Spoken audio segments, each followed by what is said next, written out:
Hello বন্ধুরা, আসসালামু আলাইকুম। আশা করি সবাই ভালো আছো। আমি তানিয়া ইসলাম চলে আসলাম আজকে একটু রান্নার ভিডিও নিয়ে তোমাদের সাথে শেয়ার করব। আজকে আমি গরুর মাংস রান্না করব একদম পুরো হোটেলের স্টাইলে। চলো তো দেখি কী কী দিয়ে রান্না করা যায় হোটেলের মতন গরুর গোশ। তো আমি ফার্স্টে কিন্তু দিয়ে নিয়েছি সব ধরনের বাটা মশলা এবং গুঁড়া মশলা। এখানে আছে ধনে গুঁড়া, তারপরে জিরার গুঁড়া, গরম মশলার গুঁড়া, তারপর হচ্ছে বাটা মশলা, রসুন, আদা, পেঁয়াজ, সব এভরিথিং সব কিছু আমি বাটা দিয়েছি। এখানে কোনো হচ্ছে পেঁয়াজ কেটে দিইনি, আমি সব কিছু বাটা মশলা দেওয়ার চেষ্টা করেছিলাম। আর খুব সুন্দর করে সব কিছু একসাথে মিক্সড করে এখন কিন্তু আমি এখানে একটু সামান্য পরিমাণ পানি দিয়েছি। এখন এটা আমি কষানোর জন্য রেখে দিব। 5 থেকে 10 মিনিট পর আমি ফিরে আসব। এখন দেখি যে এখানে কি অবস্থা হয়েছে।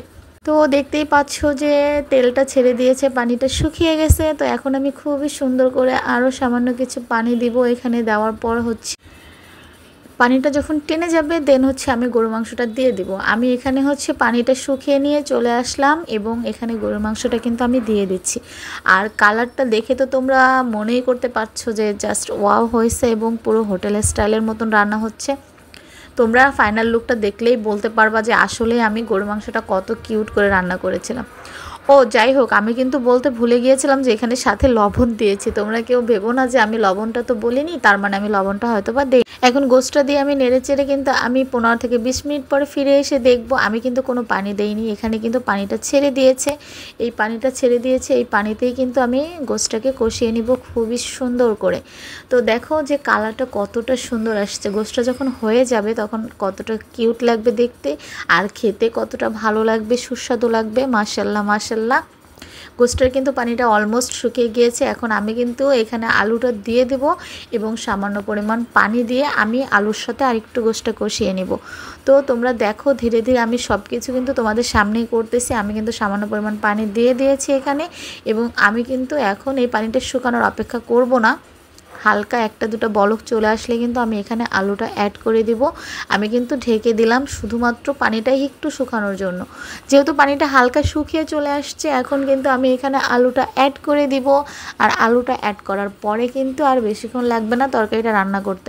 এতক্ষণ যে তোমরা তরকারিটা রান্না করতে দেখলে সম্পূর্ণ প্রসেসিংগুলো তোমরা কিন্তু দেখে বলবা যে হোটেল স্টাইলের মতন তরকারিটা লাগতেছে কিনা। আমার কাছে তো মনে হচ্ছে সম্পূর্ণ হোটেলের মতনই লাগতেছে, কারণ হোটেলে এই পরিমাণ মানে এরকম অল্প অল্প পানি দিয়ে কষিয়ে কষিয়ে একদম পুরো কালা ভুনা। আমিও কিন্তু সেমভাবে রান্না করার চেষ্টা করছি, কারণ আমার হাতের মাংস নাকি আমার হাজব্যান্ডের কখনো ভালো লাগে কখনো লাগে না।